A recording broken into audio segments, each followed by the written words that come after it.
Hello and welcome to the Minimum Competence episode for Friday, August 9th, 2024. I'm your host for today, Andrew Leahy, a tax and technology attorney from New Jersey. On today's episode, we cover a lawsuit challenging a Biden rule on DACA healthcare, the IRS resuming paused ERC claims, EPA staff safeguarding work amid Trump fears, and Milbank's summer bonuses. Let's remember, a rainy day is a perfect time for a walk in the woods and read today's legal news. On this day in legal history, August 9th, 1842, the United States and Great Britain signed the Webster-Ashburton Treaty, which played a crucial role in resolving longstanding boundary disputes between the two nations. The treaty, negotiated by U.S. Secretary of State Daniel Webster and British diplomat Lord Ashburton, focused on the contentious northern borders of Maine and Minnesota. For years, tensions had simmered over the unclear boundary lines established by the Treaty of Paris in 1783, particularly in the area known as the Aroostook region of Maine. The Webster-Ashburton Treaty provided a compromise that defined the Maine-Canada border, with the U.S. gaining 7,000 square miles of territory and the British securing a vital trade route.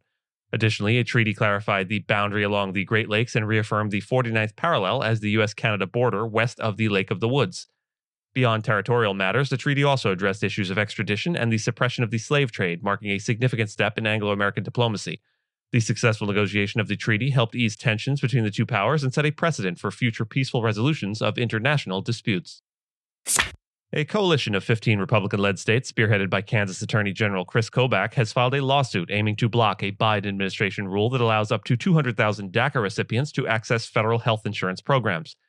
The rule, implemented by the Department of Health and Human Services, or HHS, in May, designates DACA participants as legally present, thus qualifying them for healthcare benefits under the Affordable Care Act. The states argues this classification contradicts federal law, which prohibits providing public benefits to individuals without legal immigration status.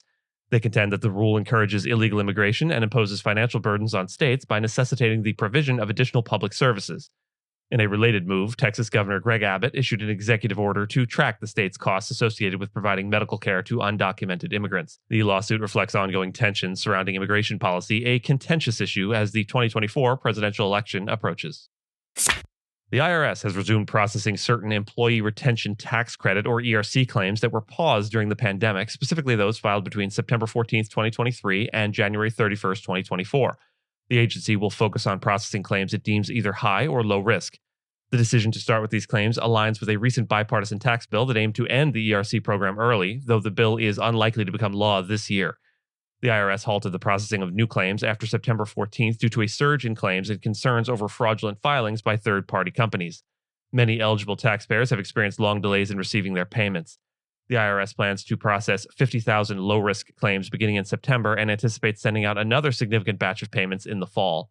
Additionally, the IRS issued 28,000 disallowance letters for high-risk claims, potentially preventing $5 billion in improper payments. However, some tax professionals reported errors in these letters, leading the IRS to promise adjustments and better support for affected taxpayers.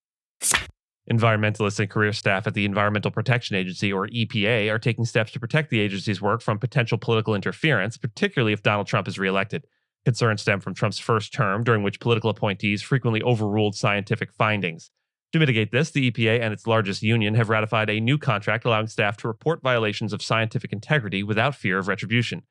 However, despite these protections, there remains significant worry about the extent to which a future Trump administration could reshape the agency, especially given plans outlined in the Project 2025 blueprint, which proposes adding politically appointed oversight roles within the EPA. The agency faces challenges as Trump's allies advocate for policies that could allow the firing of federal employees en masse and the weakening of scientific safeguards. Historically, political interference has affected EPA work, with an unprecedented number of scientific integrity violations recorded during Trump's first term. The Biden administration has taken steps to protect its environmental regulations, but there are concerns that these could be rolled back or challenged in court under a future Trump presidency.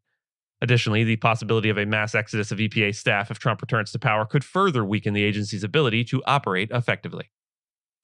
Milbank LLP, a big law firm, is awarding special summer bonuses to its associates and counsel, with amounts ranging from $6,000 for first-year associates to $25,000 for more senior staff. This decision reflects the firm's busy workload in the first half of the year and anticipates continued high demand. Milbank, which previously led the market in raising associate salaries, is likely prompting other law firms to follow suit in offering similar bonuses to remain competitive. However, industry experts caution that not all firms are financially positioned to match these bonuses, despite market optimism following recent financial market fluctuations. While some firms may struggle to keep up, others see this move as a positive indicator for future revenue growth. And with that, I thank you so much for listening to Minimum Competence, your daily news podcast for lawyers. If you're looking for more than Minimum Competence, links to further reading on all the topics touched on today are in the show notes. And reviews go a long way towards helping new listeners to find our show. If you have a moment, leave a rating or review on your podcast player. We'd sure appreciate it. And if you know someone that might be interested in the story we cover, consider sending them the episode. But remember, nothing here should be construed as legal advice because it is certainly not that. Minimum Competence is available at minimumcomp.com and wherever you get your finely crafted podcasts. If you haven't checked out the website in a while, give it a look. There are complete transcripts and resources for each episode and its corresponding segments, as well as an opportunity to receive new episodes in email, newsletter form. We'll see you back here on Monday, and until then, note, we are continuing our stated aim to close out the week of shows with a musical piece to feature. That will make these Friday episodes seem especially long. We hope you'll stick it out and enjoy the featured piece, but if music, and specifically classical music, isn't your bag, we get it. Our mouth sounds unrelated to the week's closing music ends here. This week's closing theme is by Frédéric Chopin.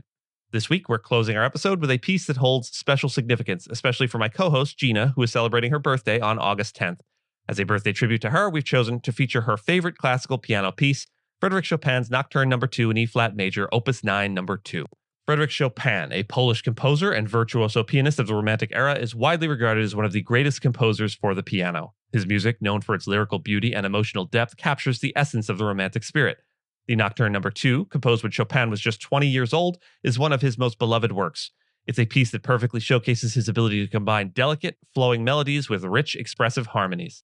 The Nocturne is both gentle and introspective, with a melody that seems to float effortlessly over a soft, arpeggiated accompaniment. Its serene, almost dreamlike quality invites listeners to lose themselves in the music. This piece, with its subtle nuances and lyrical grace, is a testament to Chopin's genius and a perfect way to celebrate Gina's special day. So, as we conclude today's episode, sit back, relax, and enjoy the timeless beauty of Chopin's Nocturne No. 2, a fitting tribute to both the composer and to Gina on her birthday. Happy birthday. Enjoy.